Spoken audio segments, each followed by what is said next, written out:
impeachment. And again, without any intent of preempting your testimony on the 29th during the hearing. Gusto lang po naming malaman kung iniimbestigahan po ng Bureau itong usapin na ito, yung pagbabanta di umano ng pangalawang Pangulo. Dumating ba tayo dun sa punto na natukoy natin kung sino yung sinasabi niya na kinontrata niya, na isagawa yung kanyang plano? Well, una po sa lahat naman ng papasok sa NBI na threat or anything to anyone, not only the President or any official, sa lahat po, pag pumasok ay i-investigahan po namin yan. And we can do that po to proprio. No po. So nung sinabi po yan, may mga investigation at least po na tinitingnan.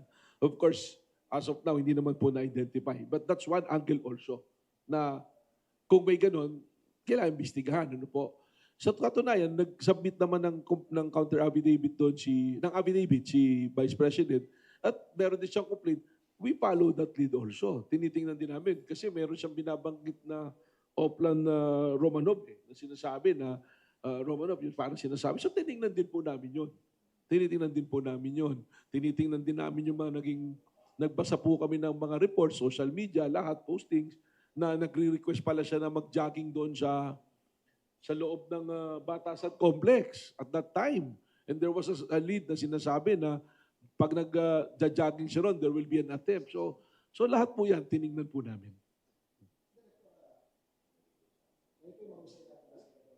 Yung term na Romanov, kami pong nakabasa ng konti na kasaysayan. Ito yung yung char ng Russia. Na Alam naman po natin kung sinong mahilig sa mga Russian na salita. At naggaling naman ako dyan, nakasama natin yan.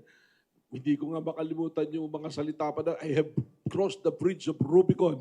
And from this point forward, there's no turning back. Alam na ho natin naman yun eh. So kasama po sa tinitingnan natin yan. So may interpretation po kayo as a law enforcer and an investigator dun sa paggamit ng term na Romanov as a description of what she will do. Meron po, pero I'd rather keep it muna sa akin hanggang di po natin na-solidify yung ating pong mga juries. Alam niyo po, tayo sa law enforcement, may mga hunch tayo na tinatawag.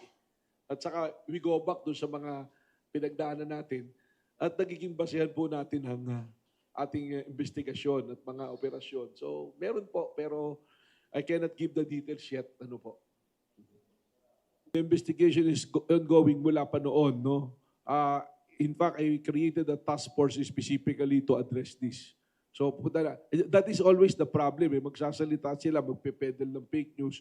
Pag inimbestigahan ng authority, sasabihin, pinupolitika, ginagamit yung ahensya para sa politika. So, what do we want to do? Lawlessness na lang, wala tayong susunding batas. Hindi tayo dadaan sa proseso. Pag inimbita ka ng isang ahensya, hindi ka pupunta. Tapos magsasalita ka sa social media. Just like what's happening in Congress. Iniimbita, hindi mo pupuntahan. Pero busy ka namang magsalita sa social media to defend yourself. Meron po tayong batas. May sinusundan tayong batas. We follow the law. Kami po ngayon, nag-file ng kaso. Actually, ang sabi ko naman sagutin nyo doon sa Office of the Prosecutor. Doon natin malalaman. Hindi yung sabihin natin, kung kayo po ang prosecutor at ang depensa, politika lang yan, wala pong makikinig eh. Ang titingnan po ng piskalya at ng korte, testimony. Sino tumistigo? Doon sa mga 54, nag-issue po ng affidavit yan. Documents, in-issue ng SEC, in-issue ng local government of Pasig. Those are real copies. Yung circumstances, ano nangyari talaga doon? So, pero sila, argumento, politika yan.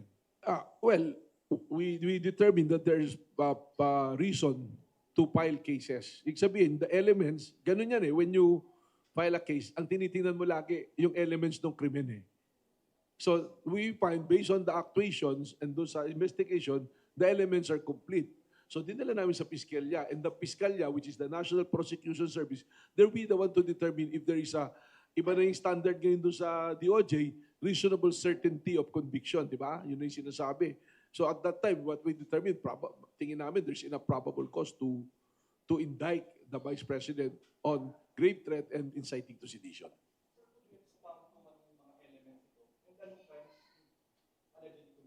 Well, grave threat, kasi there is a threat to somebody, yan yung sinasabi ng Revised Penal Code, and the threat, naapektuhan yung tao na yun, if threatened, di ba? Na may pangyayari na ganun. at saka yung actions na nga, yung actual threat. So, ando doon lahat yung mga elements na yan. And in fact, the difference is also is you're threatening somebody who is not an ordinary person. So it goes all the way to may national security component na yan. Doon na pumapasok naman yung inciting to sedition. Kaya pinain natin yan. But of course, the end of the day, it's the National Prosecution Service, the DOJ who will determine. Ito sabihin namin, sa findings namin, that is something na ginawa niya, not spur of the moment na parang sasabihin na ano lang siya, metaphor lang siya, hyperbole lang. That is planned, actually. So alam namin na meron talagang kinausap, but we want to find out who is that person. That's why ang atin pong presidente, we are always alert when it comes to sa mga threat. Meron po the other day, habang naka-live yung event, nagsasalita si presidente, nag-post ng COVID doon, nabarilin na yan. So we're following it up. Susundan po namin yun. Nakakatakot po kayo yung sitwasyon natin. I think si Kong will agree with me. Parang nag-iba yung situation natin eh. Parang it's so easy to say, barilin mo yung taong yan, patayin mo yung taong yan, di ba? Kunin mo yung ulo ng tao na yan. Tapos ang sasabihin lang, this is all metaphor. Yes. Oh. Pero okay lang naman kung ibig sabihin, antay kayo sa isang politiko, pero you don't threat or mag-do harm or to encourage other people to do harm to others kasi that is criminal in nature already. Now that you have identified him, ano ang gagawin ng NBI? Kakasuhan na siya ng kaso. Huli namin muna tapos kasuhan natin. Well, we will check yung kanyang mga social media so pwede pumasok doon sa CCD and also the threat to the president. That can amount to inciting to sedition also because so yung sinasabi nga ni Kong Joel kanina, hindi ordinaryo tao yung tineteo. If you threat the president, that is the threat to the nation. That is a threat to our national security. Ito lang, no? Idagdag ko lang doon sa mga binabanggit tungkol din sa threat. Can you imagine, in other jurisdiction, let's say sa Amerika, sabihin nyo lang, yung vice president, halimbawa, sinabi, nag-hire ako ng papatay para patayin si Trump. Tingin nyo yung Secret Service, hindi kagad dadamputin yun. And that happened also in the Philippines. You remember a public school teacher na nag-threaten kay Pangulong Duterte noon? Hindi ba hinanap talaga at kinasuhan? So, let's not be double standard in implementing the law. Pare-parehas lang po. Sa bata ng batas, pantay-pantay po tayo.